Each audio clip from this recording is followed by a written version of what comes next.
पण करू शकत नाही, कारण जे सच्चित आनंद ह्या भगवंताचं स्वरूप आहे आणि ते जे स्वरूप आहे ते असं आहे, असं मान्य आहे, ते तुमच्या हृदयात आहे, माझ्या हृदयात आहे, सगळीकडे येते, त्याच्याशिवाय काहीच रिकामं नाही.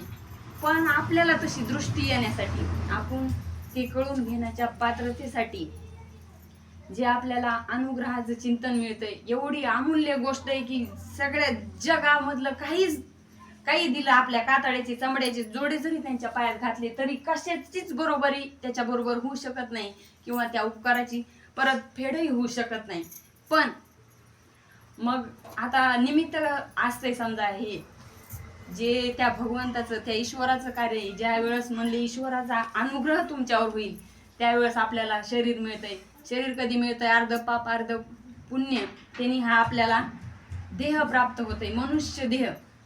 मनुष्य देहाची न ज्ञाने सच्चिदानंद पदवी घेणे एवढा अधिकार याला श्रेष्ठत्व का दिलंय? म्हशीला ज्ञान होऊ शकत नाही, रेड्याला ज्ञान होऊ शकत नाही, कोणतंही पशु पक्षी त्यांच्या जीवनामध्ये फक्त दुःख सहन करावं लागतंय. आता इथं ऊसाचा कारखाना आहे, ते बैल जे आपण जर पाहिलं त्यांच्याकडं एवढं वाईट वाटतं, एवढं वजन त्यांच्या अंगावर असतंय, त्यांना पण सोडून जाता येत नाही का?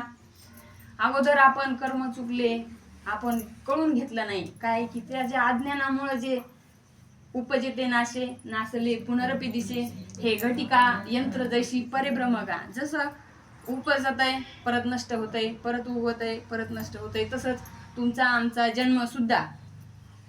जर हे कळून घेतलं नाही, काय कळून घेतलं नाही, आपल्याला काय कळत नाही, आपल्याला सगळं कळतं.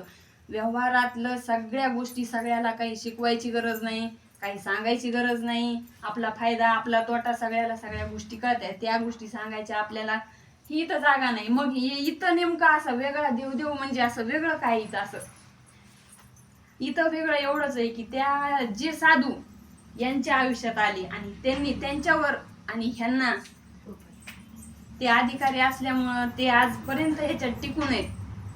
काय जवळचं किती पोटचं लेकरू 4 वेळा सांगितलं ऐकलं नाही तर 5व्या वेळेस माणूस सांगत नाही का? तुला तुझं नशीबन तू काय करणार आहे? आपण काहीच करू शकत नाही. इथं पुन्हा पुन्हा पुन्हा पुन्हा सांगते. कशामुळं?